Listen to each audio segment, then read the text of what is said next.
I think it was a Wednesday afternoon, and we discovered that there were a number of mines in the vicinity of Lampeter, and not only the Uggervie gold mine, but there were numerous lead mines up towards Pontefract.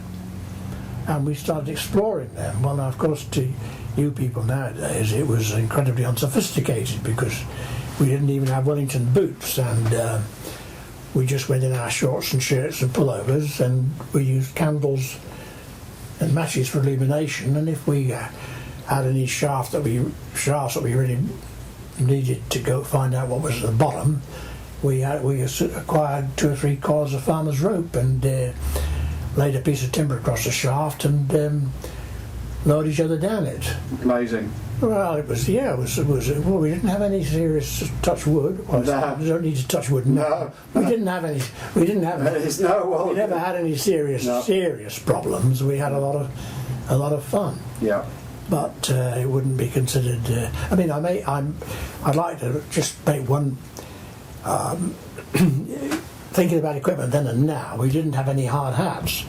Well, when I went to work at New Dunn, nobody had hard hats. I had a hard hat actually because I thought I ought to get one. But the men didn't believe in hard hats, and the reason why they didn't was this: they said a man who's got a hard hat doesn't take so much care of the roof.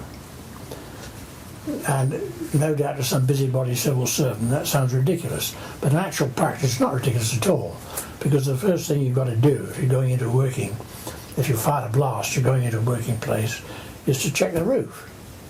And it's an encouragement to check the roof if you haven't got a hat, if you've got your soft cap on. Yes. Yeah. And when safety lamps first came out for coal mines, a lot of miners, I mean people like John Taylor, important money, were against the use of safety lamps because they said it doesn't remove the risk of explosion. What you have to, if you want safety, you have to disperse the gas. If you've got a safety lamp, you think you're safe. You drop the lamp and you've had it blown up the mine. Yeah. So actually the argument against safety lamps is pretty good, really. Yeah. Yeah. You talked about your limited sort of caving exploits. David's caving life has sort of been one that has taken him to sort of obviously further reaches. Oh, yes. And David was very much involved, or has been very much involved with the Forest of Dean all through his caving life. Yes. And in particular, the cave Otter Hole. Yes, I've heard.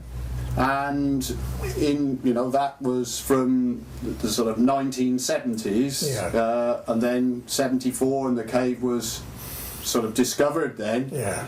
And Dave's last trip into the cave was in 1984.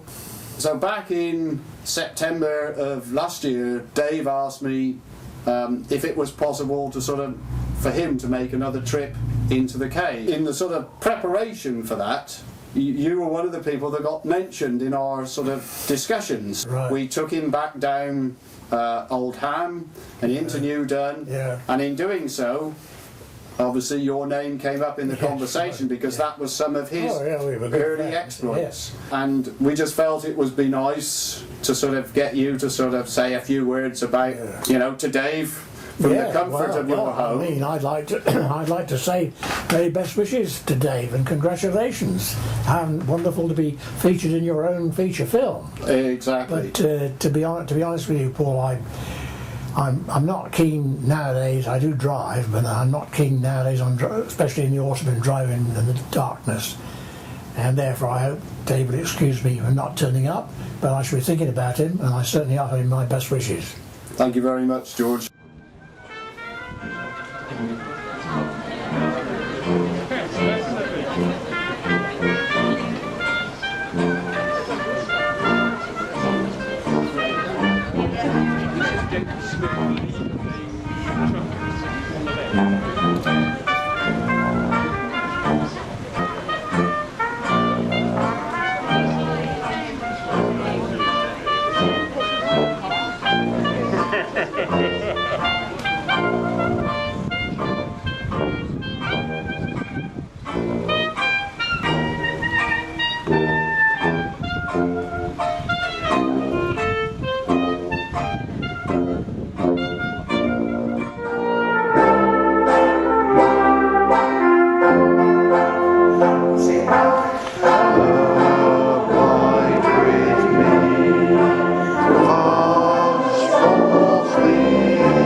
in green pastures.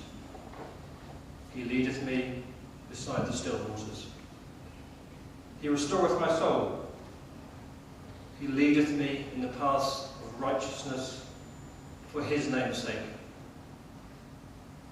Yea, though I walk through the valley of the shadow of death, I will fear no evil, for thou art with me. Thy rod and thy staff, they comfort me. Thou preparest a table before me in the presence of mine enemies. Thou anointest my head with oil. My cup runneth over.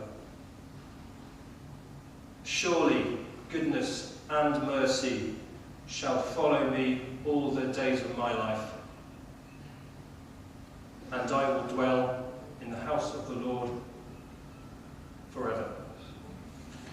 If you ever spoke to Dad about the Bible, you would have learned that King James is not only the best version of the Bible to read, it's the only version of the Bible to read. So in honour of Dad, King James today.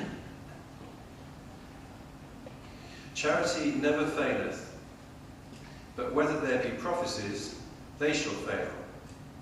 Whether